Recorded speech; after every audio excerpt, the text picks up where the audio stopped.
Hello friends, welcome in my channel learn well basic. मित्रांनो, आज आपण राज्य शैक्षणिक संशोधन व प्रशिक्षण परिषद महाराष्ट्र पुणे 30 स्टार्स प्रकल्पांतर्गत संकलित मूल्यमापन 1 2024-25 इयत्ता 5वी विषय मराठी प्रथम भाषेची प्रश्नपत्रिका या ठिकाणी उत्तरासह पाहणार आहोत.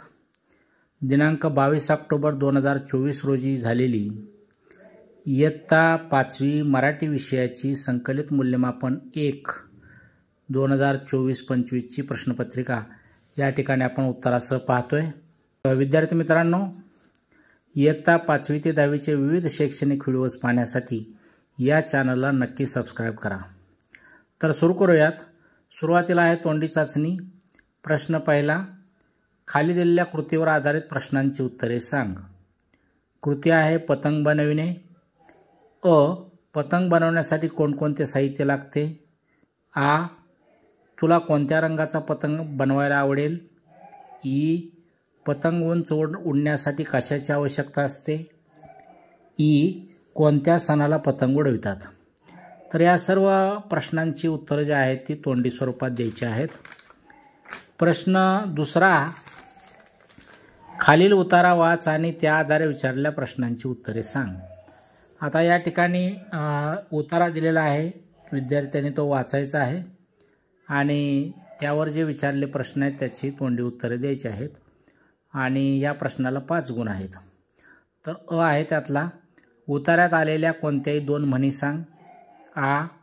तुझ्या मित्र किंवा मैत्रिणीला तू कशी मदत करतोस किंवा करतेस ते सांग.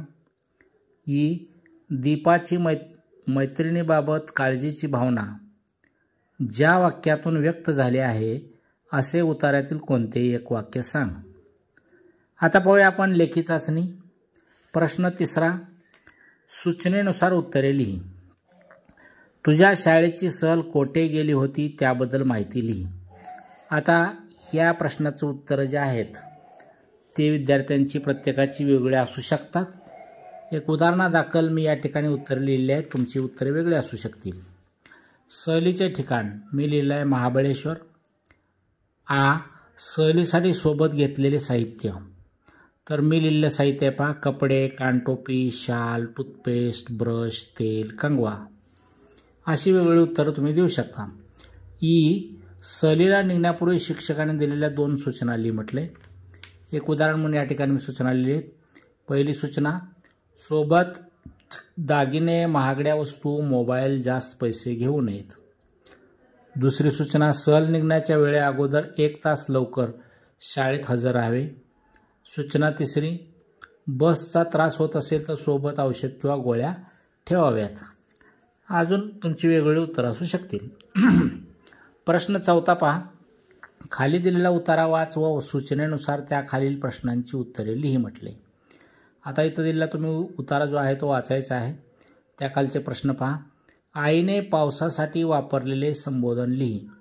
तर पावसासाठी आईनं दांडगा, उंडगा असे संबोधन वापरलेले आहेत.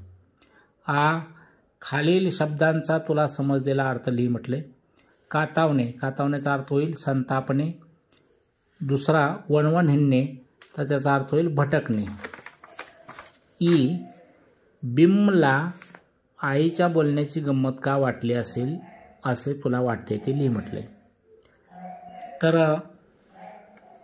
याचं उत्तर आपल्याला असं लिहिता येईल, आई जशी आपल्यावर रागावते, ओरडते तशी निसर्गातील पाऊस, ढग यांच्यावरही रागवते.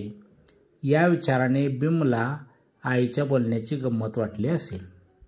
प्रश्न 5वा, दिलेले शब्दकोडे पूर्ण कर. त्यातील कोणताही एक शब्द वापरून एक अर्थपूर्ण वाक्य तयार करून लिही असं म्हटलंय. तर शब्दकोड आपल्याला पूर्ण करता येईल. पायात चप्पल नसणे, तर अनवाणी असा शब्द बसतोय पहा.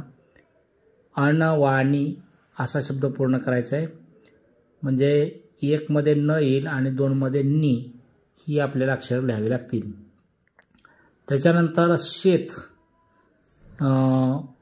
शेतसाठी होईल तयार वावर शब्द, म्हणजेच मध्ये जी चौकट आहे तर व लिहावं लागेल. आरतीसाठी वापरली जाणारी वस्तू, तर कापूर असा शब्द तयार होतो. त्यासाठी 3 नंबरला मधल्या चौकटीत पू असा अक्षर तुम्हाला लिहावं लागेल, शब्द लिहावा लागेल. वाक्य तुमच्या मनानं कोणतंही वाक्य तुम्ही तयार करू शकता एक शब्द वापरून. मी उदाहरणं दाखल लिहिलेलं वाक्य आहे, ती अनवाणी पावलांनी शेतात फिरत होती. प्रश्न 6 सूचनेनुसार उत्तरे लिही म्हटलंय. त्यातला खालील उतारात अधोरेखित केलेल्या नामाऐवजी योग्य सर्वनाम वापर व उतारा पुन्हा लिही म्हटलंय. तर इथं उतारा दिलेला आहे, ऑलिम्पिक स्पर्धेत स्वप्नील कुसाळेने पदक जिंकून भारताची मान उंचावली आहे. स्वप्नीलच्या या नेतृत्वात्मक कामगिरीमुळे स्वप्नील तर आनंदी झाला आहेच, शिवाय स्वप्नीलचे कांबळवाडी हे गावही आनंदात न्हावून निघाले आहे. आता इथं अधोरेखित केलेले शब्द आहेत स्वप्नील आणि स्वप्नीलचे.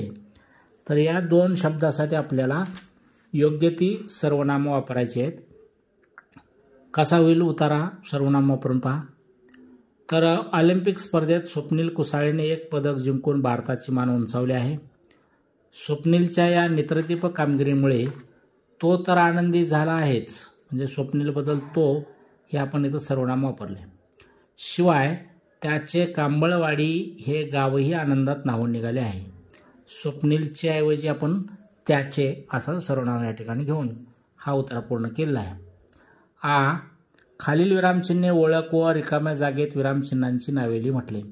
तर पहिलं जे विरामचिन्ह आहे ते आहे संयोग चिन्ह आणि दुसरं आहे ते अपसरण चिन्ह आहे. कंसातील सूचनेप्रमाणे बदल कर व वाक्य पुन्हा लिही. ऊसाची वाहतूक बैलगाडीतून केली जात आहे. तर हे वाक्य आपल्याला भूतकाळात लिहायचं आहे. कसं होईल? ऊसाची वाहतूक बैलगाडीतून केली जात होती किंवा ऊसाची वाहतूक बैलगाडीतून केली जात असे. यापैकी कोणतेही वाक्य लिहितं चालेल. प्रश्न 7 योग्य ठिकाणी विरामचिन्ह दे व वाक्य पुन्हा लिही म्हटलंय. सुबे इजार जरा 4 बोटं कापून टाक घालतीस का? तर इथं शेवटी काय येणार आहे? प्रश्नचिन्ह येणार आहे. बाकीचं वाक्य आहे असं बरोबर आहे. फक्त सुबे इजार 4 बोटं कापून टाक घालतीस का? प्रश्नचिन्ह द्या शेवटी. किती अभिमान वाटतो आम्हाला कविताचा? तर या वाक्यामध्ये शेवटी काय येणार आहे? हे वाक्य उद्गारवाचक आहे, त्यामुळे शेवटी उद्गारवाचक चिन्ह या ठिकाणी येणार आहे. प्रश्न 8 सूचनेनुसार उत्तरे लिही. खालील उतारा वाच व त्या खालील प्रश्नांची उत्तरे लिही म्हटलेलं आहे. उतारा तुम्ही वाचू शकता. त्याखाली दिलेले प्रश्न पहा. सायंकाळी नदीकाठी गेल्यावर लेखकाने केलेल्या कोणत्याही 2 कृती लिही म्हटले. तर नदीकाठी खेळणे, नदीकाठी माती उकरून छोटी छोटी घरे बनवणे, सूर्यास्त पाहणे, कोणत्याही 2 गोष्टी या ठिकाणी तुम्ही लिहू शकता. दुसरा प्रश्न, पावसाळ्यात निसर्गात होणारे बदल 2-3 वाक्यात लिही म्हटले. तर आपल्याला लिहिता येईल शेते व झाडे पावसाळ्यात हिरवीगार होतात, नद्यांमध्ये खूप पाणी असते, डोंगरदऱ्या माळराने हिरवीगार दिसतात, वातावरण प्रसन्न असते. अजून वेगळे शब्द तुम्ही उत्तर लिहू शकता. खालील घटनेबद्दल तुझ्या मनात येणारे विचार 2 ते 3 वाक्यात लिही म्हटलंय. तुझा मित्र किंवा मैत्रीण सायकल चालवताना पडला किंवा पडली हे पाहून तू काय करशील? तर आता हा स्वमतावर आधारित प्रश्न आहे. याचंही उत्तर प्रत्येकाचं वेगळं असेल. मी लिहिलेलं उत्तर पहा. मित्र किंवा मैत्रीण सायकल चालवताना पडल्यास प्रथम त्याला किंवा तिला उठवेन. त्याला जर किरकोळ दुखापत झाली तर जखमेवर आयोडीन किंवा हळद लावेन.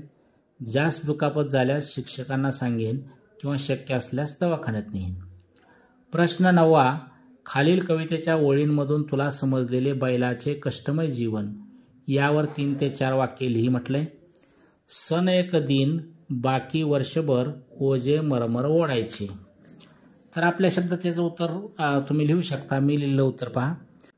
बैलांच्या जीवनात खूप कष्टाची कामे असतात. शेताची नांगरणी, पेरणी, ओझी ओढणे अशी अनेक कामे शेतकरी बैलांकडूनच करून घेतात. ही सर्व कामे उन्हाळा, पावसाळा, हिवाळा या तिन्ही ऋतूत केली जातात. फक्त पोळ्याच्या सणाला बैलांना सजविले जाते, विश्रांती दिली जाते, त्यांना गोडधोड अन्नाचा घास भरवला जातो, त्यांची पूजा केली जाते. प्रश्न 10 सूचनेनुसार उत्तरे लिही. त्यातला खाली दिलेल्या मुद्द्याच्या आधारे गोष्ट तयार करून लिही व त्या गोष्टीला समर्पक शीर्षक दे असं म्हटलंय. एक राजा एक भिकारी. राजाचा वाढदिवस, राज्यात आनंदोत्सव, भिकाऱ्याचा दरबारात प्रवेश, राजाला धान्य भेट, खजील राजा, समाधानी भिकारी इत्यादी. तर या मुद्द्याच्या आधारे तुम्ही तुमच्या शब्दामध्ये या ठिकाणी गोष्ट लिहायची आहे. प्रत्येक विद्यार्थी हा आपल्या आपल्या शब्दात याचं उत्तर लिहू शकतो. त्यातला आ पहा. आमचे घर या विषयावर खाली दिलेल्या मुद्द्यांच्या आधारे 6 ते 8 वाक्यात निबंध लिही म्हटले. तर घर दिलंय मध्यभागी आणि मुद्दे दिलेत. घरातील रचना, घरातील वातावरण, घराभोवतीचा परिसर, घराविषयी तुला वाटणारा जिव्हाळा किंवा प्रेम. तर याही प्रश्नाचं उत्तर विद्यार्थी स्वतःच्या शब्दात लिहू शकतील. विद्यार्थी मित्रांनो, असेच विविध शैक्षणिक व्हिडिओज पाहण्यासाठी या चॅनलला नक्की सबस्क्राईब करा. धन्यवाद.